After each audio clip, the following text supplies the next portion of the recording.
Alors, moi, je travaille beaucoup avec les outils d'analyse transactionnelle. D'accord. Je me suis formée à l'AT.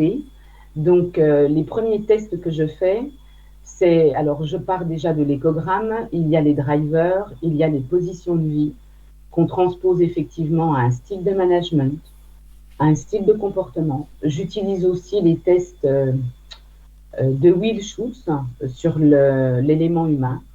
Mhm. Donc, tout ceci corrélé. J'aime bien terminer par votre test qui est à la fois qui a une lecture très accessible, rapide. On- c'est accessible même, je dirais que la personne, si elle le reçoit, elle comprend. Elle n'a pas besoin forcément d'un débriefing. C'est ça que je trouve intéressant. C'est-à-dire qu'elle peut avoir elle-même le rendu. D'ailleurs, j'ai déjà pratiqué comme ça une fois pour tester. La personne le reçoit et je lui dis, bah, si vous voulez, après on en rediscute ensemble.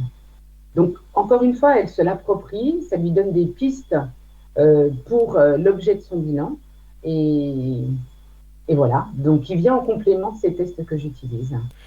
Et ce qui est Bon. très intéressant chez Team Builder, je trouve, dans votre test, hein, celui que j'utilise, c'est que à chaque fois, la personne a à valider si elle est d'accord ou pas avec l'interprétation.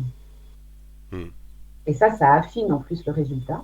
Et ça rend la personne, eh bien, je dirais, moi j'aime cet aspect-là en tant que coach, elle est autonome, c'est-à-dire elle prend en main son résultat et elle se regarde, elle prend un temps pour se dire, ah oui, c'est vrai, effectivement, oui, je suis d'accord, je suis comme ça, oh non, je ne suis pas d'accord. Et généralement, quand la personne n'est pas d'accord, c'est là où c'est intéressant, en tout cas mon rôle à moi, Hmm. c'est effectivement d'aller peut-être interroger et de fouiller un peu plus pour permettre à la personne d'élaborer le pourquoi je ne suis pas d'accord. Hmm. Parce que je trouve que votre test, il tombe, enfin, j'ai jamais eu le cas où il tombe à côté, quoi. Ah ouais? Jamais. Ah bah, très bien. Non, non, Parfait. non. C'est pour ça qu'on bosse, hein. J'imagine.